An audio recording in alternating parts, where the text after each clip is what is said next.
అందరూ కూడా ముందుగా పేరు పేరున ఉదయపూర్వక నమస్కారాలు. సభా అధ్యక్షులు, స్థానిక శాసనసభ్యులు, మిత్రులు ఉగ్గ నరసింహారెడ్డి గారికి, అదేవిధంగా ఈనాటి కార్యక్రమానికి ముఖ్య అతిథిగా విచ్చేసిన మన యువ నాయకుడు, అదేవిధంగా మంత్రివర్యులు మన లోకేష్ బాబు గారికి, అట్లానే మరొక మంత్రివర్యులు స్వామి గారికి, పెద్దలు సిఎస్గా పనిచేస్తున్న విజయానంద్ గారికి, అట్లానే ప్రసాద్ గారి పిఎంఎస్ ప్రసాద్ గారికి, రిలయన్స్ డైరెక్టర్ గారికి, అదేవిధంగా మాధవరావు గారికి, సిఓ రిలయన్స్ త్రిపాఠి గారికి, కలెక్టర్ గారికి, అదేవిధంగా సోదర శాసనసభ్యులకి, ఎమ్మెల్యేలకి, అదేవిధంగా స్థానిక సర్పంచ్కి మరియు ఇతర పెద్దలకి, అదేవిధంగా నెట్ క్యాప్ సంబంధించిన అధికారులకి, అట్లనే మా అధికారిని కీర్తి గారికి, అదేవిధంగా కనిగిరి నియోజకవర్గ నలుమూల నుంచి వచ్చిన ప్రజలందరూ కూడా ముందుగా పేరు పేరున నా ఉదయపూర్వక నమస్కారాలు. దాదాపు మన ప్రభుత్వం, తెలుగుదేశం ప్రభుత్వం, కూటమి ప్రభుత్వం, నారా చంద్రబాబు గారి నాయకత్వంలో 9 మాసాలైంది ఇప్పుడు అధికారంలోకి వచ్చి. చాలామంది అడుగుతూ ఉన్నారు, మీరేం చేశారు 9 మాసాల్లోని. నేను ఒక మాట చెప్తా ఉన్నాను. మొదటగా ఈ దేశంలో ఎక్కడ ఇవ్వని పెన్షన్స్ ఒక్క ఆంధ్ర రాష్ట్రంలో మాత్రమే ఇస్తున్నారని చెప్పి కూడా సభాముఖంగా మీ అందరికీ చెప్తా ఉన్నాను. దాదాపు ఒక్క పెన్షన్లోనే 30,000 కోట్ల రూపాయలు ఖర్చు పెడుతున్న రాష్ట్రం ఈ దేశంలో ఏదన్నా ఉందంటే అది ఆంధ్ర రాష్ట్రం, ముఖ్యమంత్రి నారా చంద్రబాబు నాయుడు గారి నాయకత్వంలో మాత్రమే అని చెప్పి కూడా మీ అందరికీ తెలియజేస్తూ ఉన్నాం. అదేవిధంగా ఇచ్చిన హామీల ప్రకారం ప్రతి ఇంటికి కూడా 3 గ్యాస్ సిలిండర్లు ఇస్తూ ఉన్నాం. అదేవిధంగా మనం దాదాపు 200 పైచులకు అన్నా క్యాంటీన్లు మొత్తం కూడా ఓపెన్ చేయడం జరిగిందనమాట ఈ రాష్ట్రంలో. అదేవిధంగా ఈ ప్రభుత్వం అధికారంలోకి రాగలని ఇచ్చిన మాట ప్రకారం ఉచితంగా ఇసుక కూడా సప్లై చేసే కార్యక్రమం కూడా చేశామన్నమాట. ఇన్ని కార్యక్రమాలు ఈ ప్రభుత్వం ఒకదాని తర్వాత ఒకటి మొత్తం చేసుకుంటా వస్తూ ఉన్నాం. ఇందాక స్వామి గారు చెప్పారు, చాలా మంది ప్రతిపక్షం ఏది పడితే అది మాట్లాడుతున్నారు, అవగాహన లేకుండా అని చెప్పారు. ఖచ్చితంగా తల్లికి వందనం అనే కార్యక్రమం, అదేవిధంగా రైతులకు ఇచ్చే కార్యక్రమం కూడా రేపు రాబోయే సంవత్సరంలో ఖచ్చితంగా ఇవన్నీ కూడా ప్రజలకు అందిస్తామని చెప్పి కూడా సభాముఖంగా మీ అందరికీ తెలియజేస్తూ ఉన్నాను.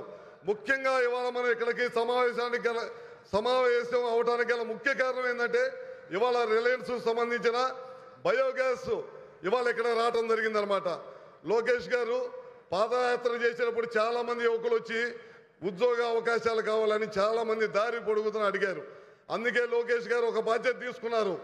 ఈ రాష్ట్రంలో యువతీ యువకులు ఉద్యోగ అవకాశాల కోసం రాష్ట్రం దేశం బయటికి దాటకూడదంటే మన రాష్ట్రంలో కూడా ఖచ్చితంగా వ్యాపార సంస్థలన్నీ కూడా మన దగ్గర కూడా పెట్టాలనే ఉద్దేశంతో ఇవాళ దాదాపు 650 కోట్ల రూపాయలతోటి ఇక్కడ బయోగ్యాస్ ప్లాంట్ పెడుతున్నారంటే కనిగిరి ప్రాంతంలో మారుమూల ప్రాంతంలో పెడుతున్నారంటే దాన్ని బట్టి అర్థం చేసుకోవాలని చెప్పి కూడా మీ అందరూ చెప్తా ఉన్నారు. లోకేష్ బాబు గారు ఒకటే చెప్పారు, మొదటగా అధికారంలోకి చేపట్టిన వెమ్మటే 16,000 చిలుకు పైన ఉద్యోగాలు డిఎస్సి ద్వారా ప్రభుత్వ ఉద్యోగాలు కల్పిస్తున్న ప్రభుత్వం ఏదైనా ఉందంటే అది తెలుగుదేశం ప్రభుత్వం అని చెప్తా ఉన్నాం.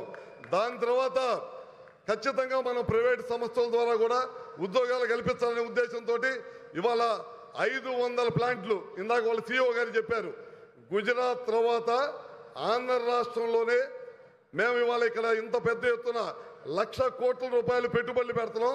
దీని ద్వారా గ్రామీణ ప్రాంతాల్లో ఉన్న యువతకు ఉద్యోగ కల్పనే కాకుండా మనం ఇవాళ చూస్తూ ఉంటాం ఈ ప్రాంతంలో భూమి మీ అందరికీ బాగా తెలుసు ఏ విధంగా ఉందో. ఇవాళ భూమిలో చెట్లు పీకేసిన తర్వాత చదువులు చేసిన తర్వాత ఏ విధంగా ఉందో మీకు తెలియదు కాదు. నిరుపయోగంగా ఉన్న భూమిని కూడా ఉపయోగంలోకి తీసుకురావడమే కాకుండా దీనికి రిలయన్స్ సంస్థ వాళ్ళు మనకి ఎకరాకి 15,000 రూపాయలు గవర్నమెంట్కి కడుతున్నారంటే దాన్ని బట్టి మీరు అర్థం చేసుకోవచ్చు. మన భూమిని సదునం చేయటం, మన భూమికి డబ్బులు కూడా ఇస్తున్నారు.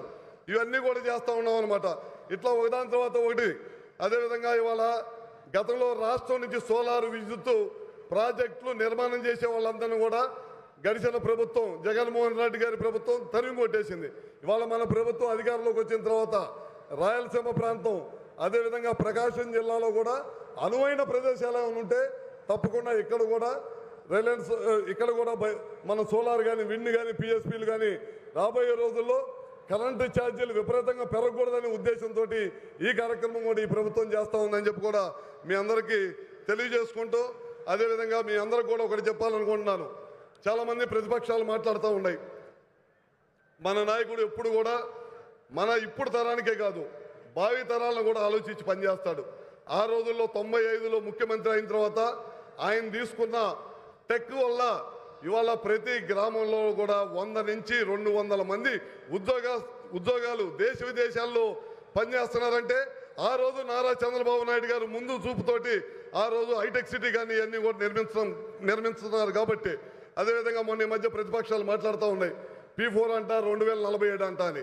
మీకేం తెలుసా ఇళ్లలో కూర్చొని దద్దమ్మలాగా మటర్లు మానమంగాలు చేసే ఎదవులకి మీకేం తెలుసా అని చెప్పి కూడా అంటున్నాను నేను.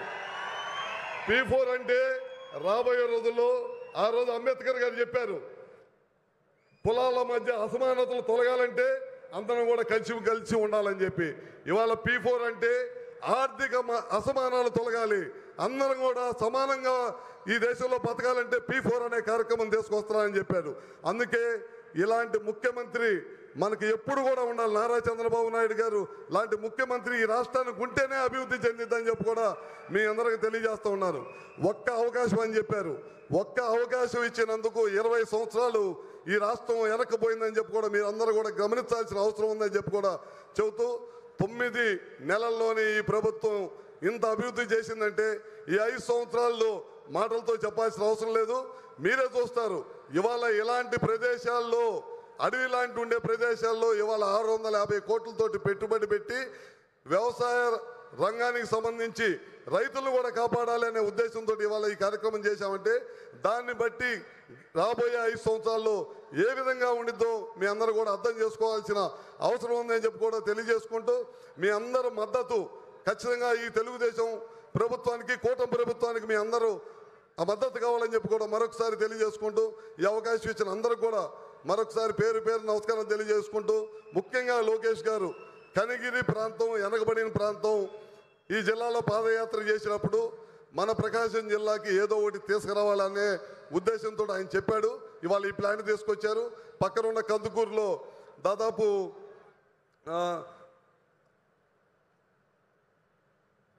50,000 కోట్ల రూపాయలతోటి ఇండోసోల్ సోలార్ మ్యానుఫ్యాక్చరింగ్ ప్లాంట్ తీసుకొస్తా ఉన్నారు. అదేవిధంగా BPCL దాదాపు 1,00,000 కోట్లతో తీసుకొస్తా ఉన్నారు. మన ప్రకాశం జిల్లాకి ఇంత పెద్ద ఎత్తున పెట్టుబడులు తీసుకొస్తున్నారంటే దాన్ని బట్టి మీ అందరూ కూడా అర్థం చేసుకోవాలని చెప్పి కూడా మరొకసారి పేరున తెలియజేసుకుంటూ, ఈ అవకాశం ఇచ్చిన అందరూ కూడా మరొకసారి పేరున నమస్కారం తెలియజేసుకుంటూ సెలవు తీసుకుంటా ఉన్నా.